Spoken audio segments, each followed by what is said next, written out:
നമുക്കിന്ന് നല്ല അടിപൊളി ഒരു ഫുഡിങ് ഉണ്ടാക്കാം കേട്ടോ. അത് കുട്ടികൾക്കൊക്കെ ഉണ്ടാക്കി കൊടുത്താൽ വളരെ ഇഷ്ടാവും. അതിന് നമുക്ക് എങ്ങനെ ഉണ്ടാക്കാന്ന് കാണാം.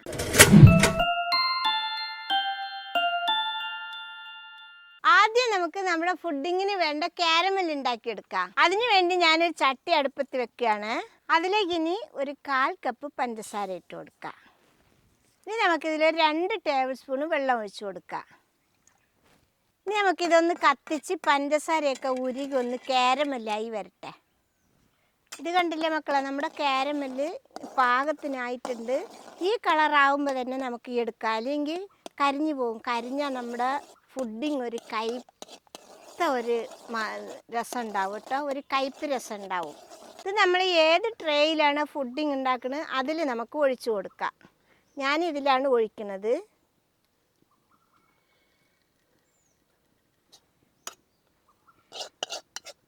നമുക്കൊന്ന് ചുറ്റിച്ചു കൊടുക്കാം. മക്കളെ, ഗ്ലാസ് പാത്രത്തിൽ ഒഴിക്കുമ്പോൾ നല്ല പാത്രത്തിൽ ഉണ്ടാക്കണം കേട്ടോ, അല്ലെങ്കിൽ ചൂടോടെ നമ്മൾ ഈ ഫുഡിങ് ഒഴിച്ചാൽ പൊട്ടിപ്പോവുക. ഇനി ഇതെവിടെ ഇരുന്നിട്ടൊന്ന് ചൂടാറി വരട്ടെ. നമ്മൾ പഴത്തിലാണ് ഫുഡിങ് ഉണ്ടാക്കാൻ പോണത്. ഞാനിവിടെ 2 റോബസ്റ്റ് പഴമാണ് എടുത്തിട്ടുള്ളത്. നമുക്കിനി ഇതിൻ്റെ തോലൊക്കെ ഊരിയിട്ട് വെച്ച് കൊടുക്കാം.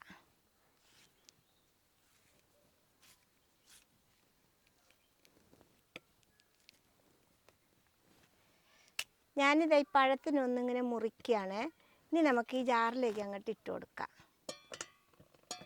വേഗം അരയാൻ വേണ്ടിയിട്ടാണ് മുറിച്ചത് കേട്ടോ. ഇനി പഴത്തിൻ്റെ കൂടെ 2 കോഴിമുട്ട പൊട്ടിച്ചതങ്ങ് ഒഴിച്ചു കൊടുക്കുക. ഇനി ഇതിലേക്ക് 1 കപ്പ് പാൽ ഒഴിച്ചു കൊടുക്കുക. ഇത് വീട്ടിൽ നിന്നൊക്കെ വാങ്ങണ പശുവും പാലാണെങ്കിൽ തിളപ്പിച്ചാറിയിട്ട് തന്നെ എടുക്കണം. പാക്കറ്റ് പാലാണെങ്കിൽ അങ്ങനെ ഒഴിച്ചാലും കുഴപ്പമില്ല. ഇനി നമുക്കിതിൽ പഞ്ചസാരയാണ് വേണ്ടത്. ഞാനിവിടെ 2 ടേബിൾ സ്പൂൺ പഞ്ചസാരയാണ് ഇടുന്നത്. പഴത്തിൽ മധുരമുള്ളതാണല്ലോ, അതുകൊണ്ടാണ് 2 ടേബിൾ സ്പൂൺ ഇടുന്നത്. ഇനി ഇതിലേക്ക് 1 ടീസ്പൂൺ വാനില എസൻസ് ചേർത്ത് കൊടുക്കുക. ഇത് മുട്ടയുടെ മണമൊക്കെ പോവാനാണ് ഈ വാനില എസൻസ് ചേർത്ത് കൊടുക്കുന്നത്. ഇനി ലേശം ഏലക്കപ്പൊടി ചേർത്തിയാലും കുഴപ്പമില്ല കേട്ടോ. ഇനി നമുക്ക് ഇതിനെ നല്ലതുപോലെ ഒന്ന് അരച്ചു കൊണ്ടുവരാം. ഇത് കണ്ടില്ലേ മക്കളെ, ഇതേപോലെ നന്നായിട്ട് കട്ടയൊന്നുമില്ലാതെ അരച്ച് കൊണ്ടുവന്നിട്ടുണ്ട്, കണ്ടില്ലേ. ഇനി നമുക്കിത് നമ്മുടെ ചൂടാറിയ കാരമലിലേക്ക് അങ്ങനെ ഒഴിച്ചു കൊടുക്കാം.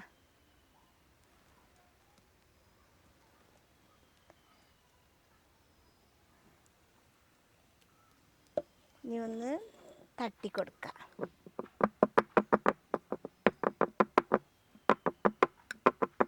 ഇനി നമുക്ക് ഈ അലുമിനിയം പേപ്പർ കൊണ്ട് ഇത് നമുക്കൊന്ന് മൂടി അങ്ങോട്ട് വെക്കാം. ഇത് മൂടുന്നത് ഇതിൻ്റെ ഉള്ളിൽ വെള്ളം വീഴാതിരിക്കാനാണ് കേട്ടോ മക്കളെ. ഇത് വേവിക്കുന്നത് ആവിയിലാണ്. ഞാനിതാ ഒരു ഇഡ്ഡലി പാത്രത്തിൽ വെള്ളം വെച്ച് തിളപ്പിച്ചിതാ ആവി പറന്ന് വരുന്നുണ്ട്, കണ്ടില്ലേ. ഇനി നമുക്ക് ഇത് തൂക്കി അതിലേക്ക് വെച്ച് കൊടുക്കാം. ഇനി നമുക്കിതിനെ മൂടി വെച്ചിട്ട് ഒരു 30 മിനിറ്റ് വേവിച്ചെടുക്കാം. അത് കഴിഞ്ഞിട്ട് കാണാം. മക്കളെ, നമ്മുടെ ഫുഡിങ് വെച്ചിട്ട് ഇപ്പം 30 മിനിറ്റ് കഴിഞ്ഞിട്ടുണ്ട്. ഇനി നമുക്ക് തുറന്നിട്ട് മെല്ലെ ഇതൊന്ന് കുത്തി നോക്കാം. ഞാൻ ഒരു ഈർക്കിൽ കൊണ്ടാണ് കുത്തുന്നത്. അയ്യവാ, നല്ല വെന്തിക്കണം കേട്ടോ, ഇതിൽ ഒട്ടിയിട്ടൊന്നുമില്ല, കണ്ടില്ലേ. ഇനി നമുക്കിത് എടുത്താലോ. ഇനി നമുക്ക് ഈ ചട്ടകം കൊണ്ടൊന്നിങ്ങനെ പൊന്തിക്കാം ആദ്യം, എന്നിട്ട് നമുക്ക് എടുക്കാമേ.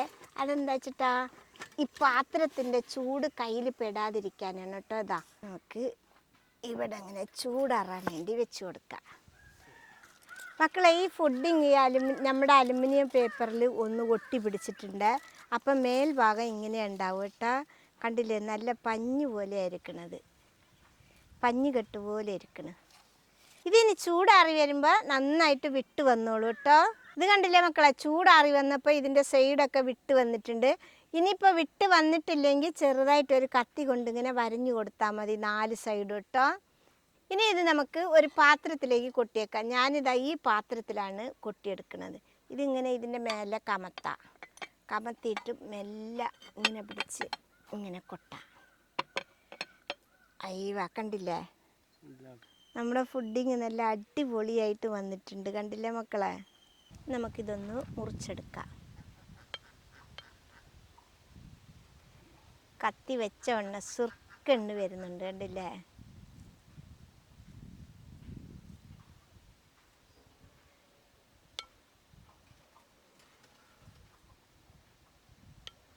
ഇത് കണ്ടില്ലേ മക്കളെ, നമ്മുടെ ഫുഡിങ് എന്ത് ഭംഗിയിലാ വന്നിക്കണത്. ഞാനേ ഉമ്മയുടെ ഫുഡിങ് ടേസ്റ്റ് ചെയ്യാൻ നോക്കാം കേട്ടോ. ടേസ്റ്റ് നോക്കിയാണേ. ഇത് നോക്കട്ടെ. ഈശ് എടുക്കാൻ തന്നെ പറ്റണില്ല, ആ സ്പോഞ്ച് പോലെ ആയിട്ടേ. വായിലിട്ടാൽ തന്നെ അങ്ങനെ അലിഞ്ഞു പോണേ.